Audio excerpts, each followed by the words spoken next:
Et si je te disais que chaque jour, sans même t'en rendre compte, tu es en train de perdre la seule véritable chance de devenir financièrement libre? Napoleon Hill l'avait compris il y a déjà plusieurs décennies. Ce ne sont pas les revenus élevés qui créent la richesse, mais les habitudes financières. Regarde autour de toi. Combien de personnes gagnent de l'argent, mais n'ont rien construit? Elles travaillent dur, elles sont payées. Puis l'argent disparaît.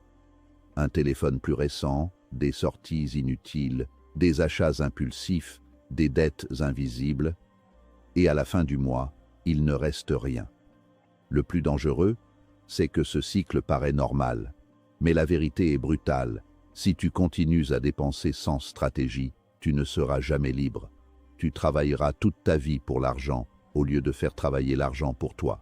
Reste jusqu'à la fin de cette vidéo, car tu vas découvrir 5 leçons puissantes inspirées de Napoleon Hill pour arrêter de gaspiller ton argent et commencer à construire de vrais actifs. Des principes simples, mais capables de changer complètement ton avenir financier si tu les appliques sérieusement. Leçon 1. Ne dépense pas avant d'investir en toi et dans tes actifs. La richesse ne se mesure pas à l'épaisseur de votre portefeuille après avoir payé vos factures, mais à la discipline avec laquelle vous vous servez en premier. La plupart des gens fonctionnent selon un modèle financier inversé. Ils perçoivent leur salaire, règlent leur loyer, paient l'électricité, s'acquittent de leurs abonnements de streaming et, s'il reste quelques miettes à la fin du mois, ils envisagent éventuellement de les épargner. C'est une stratégie de survie, pas de liberté.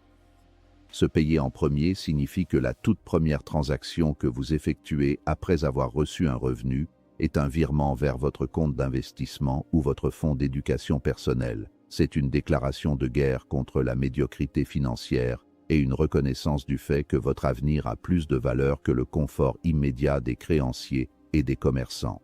Investir en soi est le placement le plus rentable de l'histoire de l'humanité, car contrairement au marché boursier ou à l'immobilier, vos connaissances et vos compétences ne peuvent pas faire l'objet d'une saisie ou d'une dépréciation fiscale. Lorsque vous achetez un livre, suivez une formation ou apprenez une nouvelle langue, vous augmentez votre valeur intrinsèque sur le marché.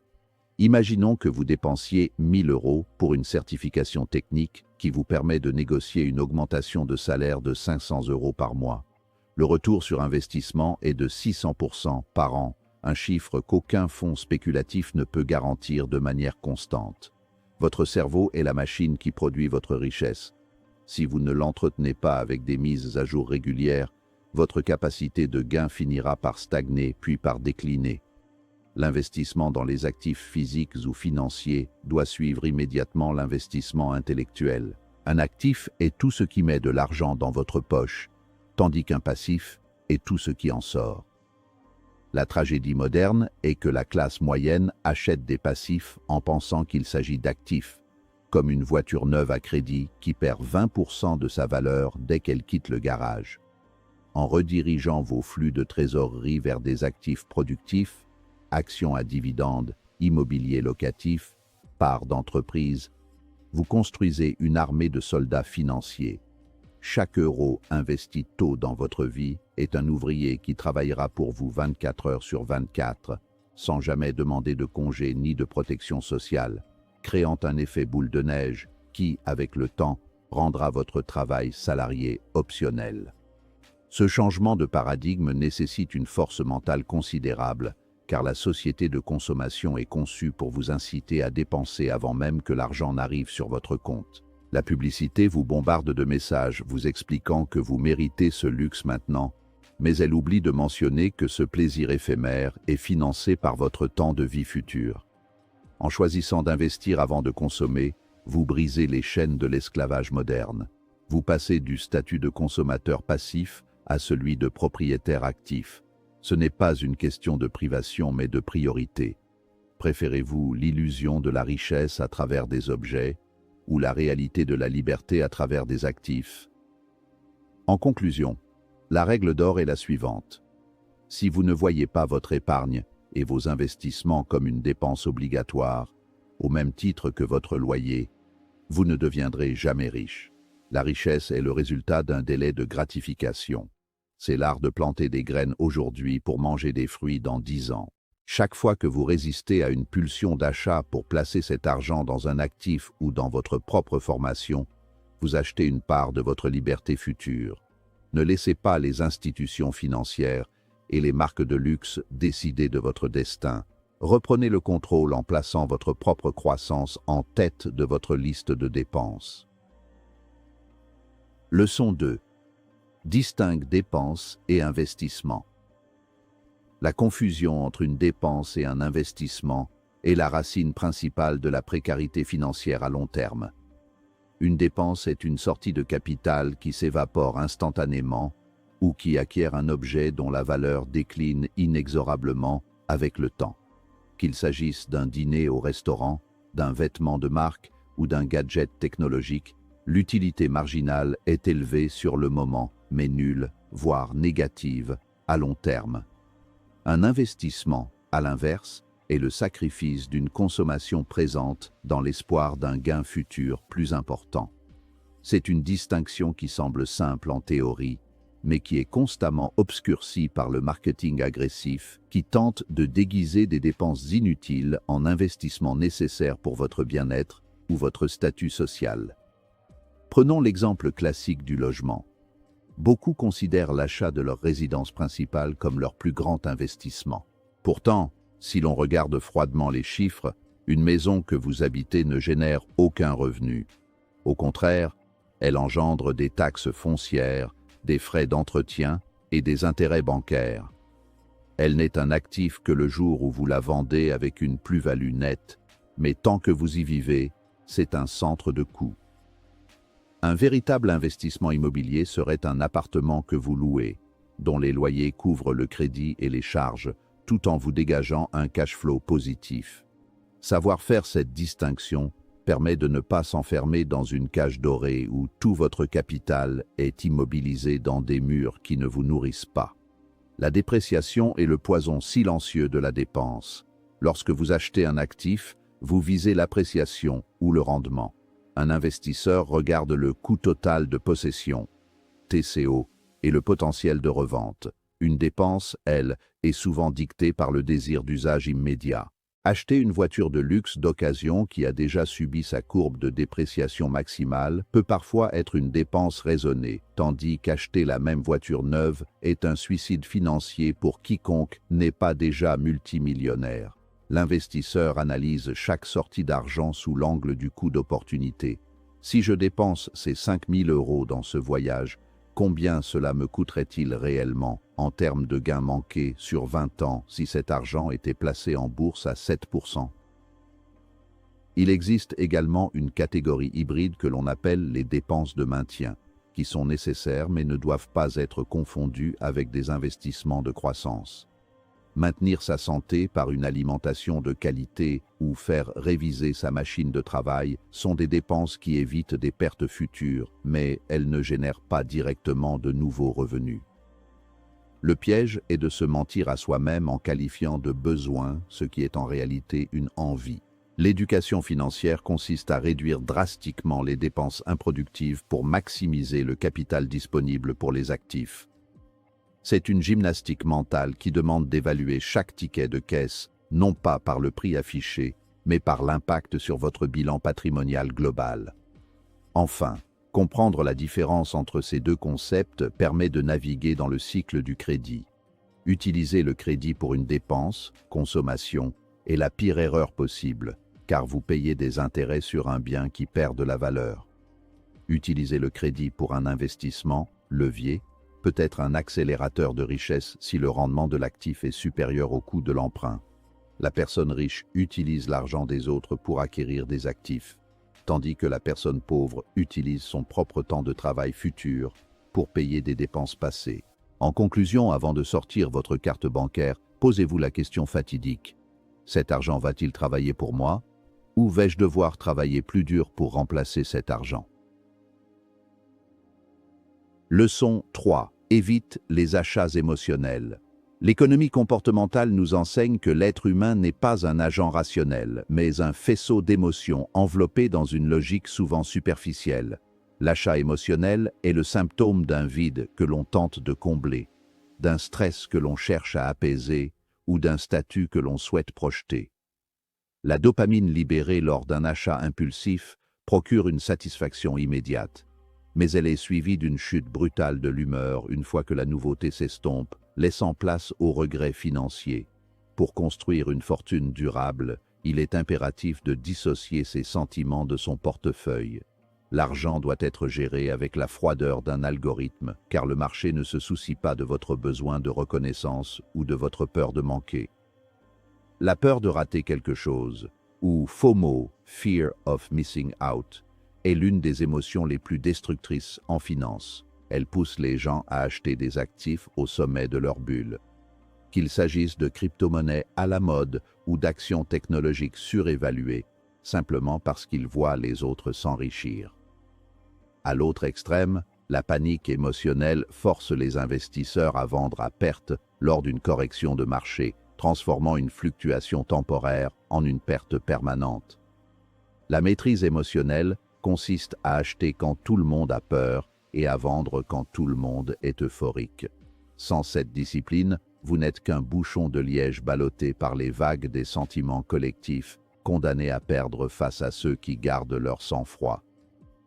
Le marketing moderne est une science de la manipulation émotionnelle. Les entreprises ne vendent plus des produits, elles vendent des identités, du bonheur ou de la sécurité. Lorsque vous achetez un smartphone à 1 200 € alors que votre modèle actuel fonctionne parfaitement, vous n'achetez pas un outil de communication.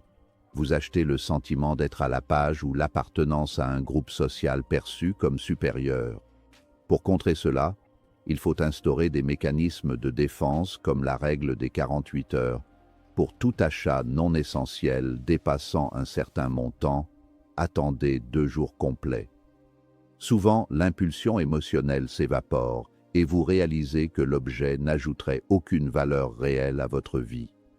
L'ego est un autre moteur puissant de l'achat émotionnel. Nous dépensons souvent de l'argent que nous n'avons pas pour acheter des choses dont nous n'avons pas besoin afin d'impressionner des gens que nous n'aimons pas. C'est le cycle infernal de la course aux armements social avec les voisins ou les collègues.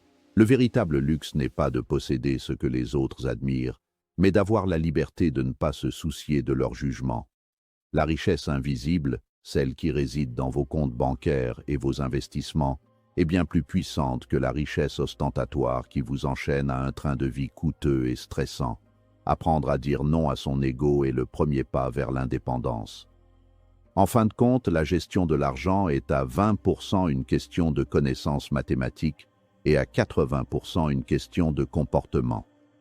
Vous pouvez connaître toutes les formules d'intérêt composées. Si vous ne savez pas gérer votre anxiété ou votre besoin de gratification instantanée, vous échouerez.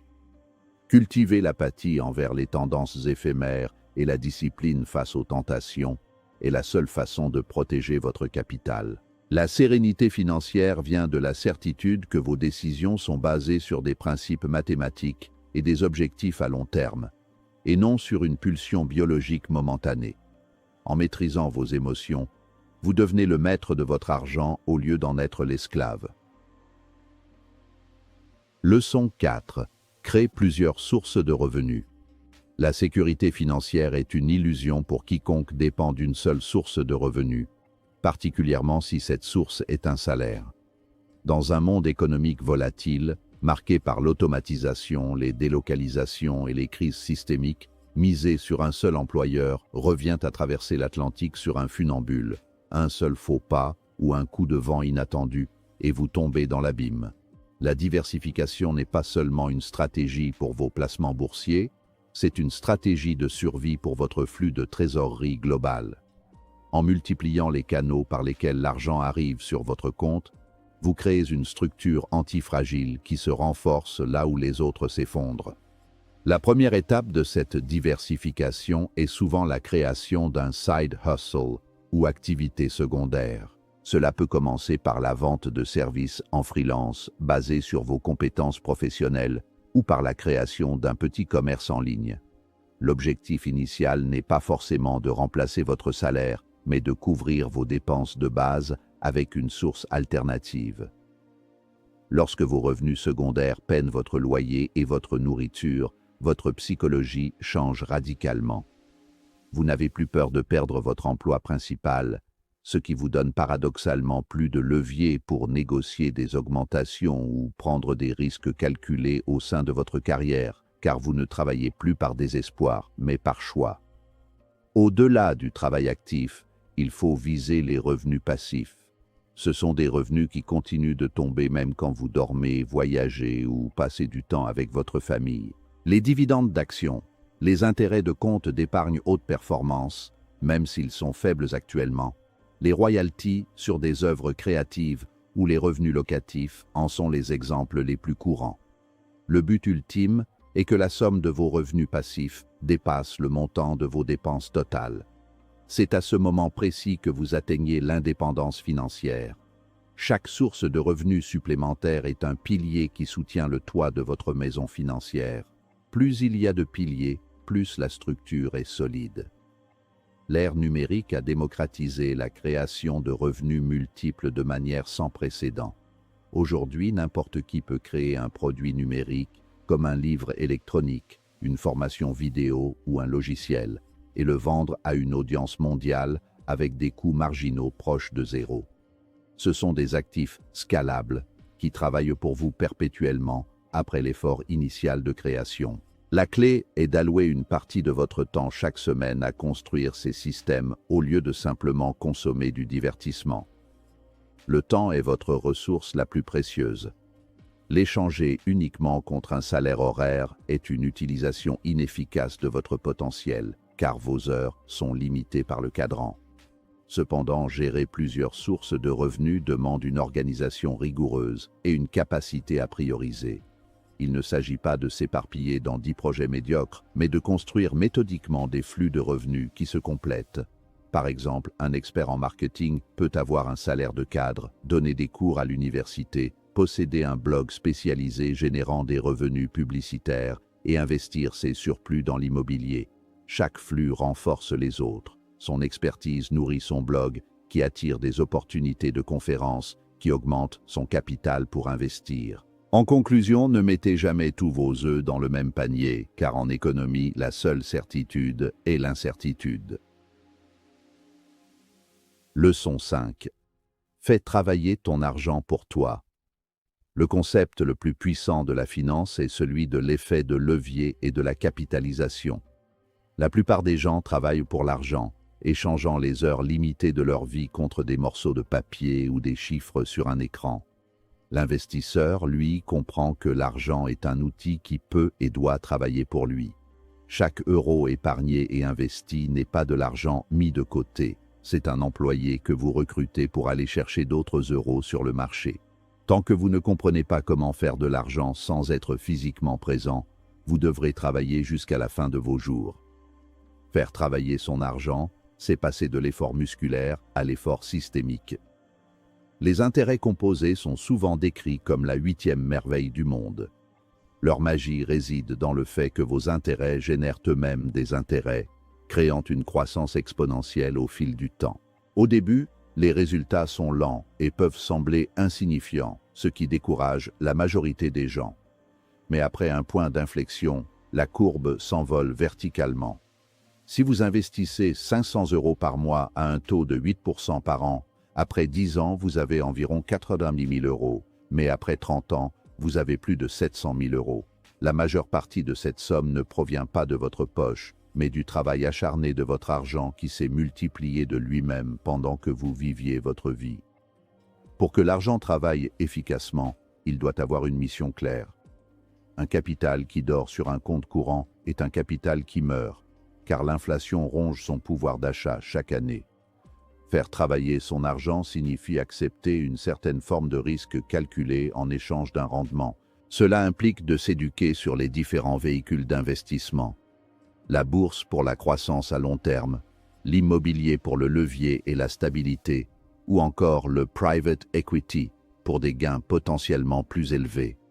L'argent est comme une eau qui doit circuler pour rester propre et productive.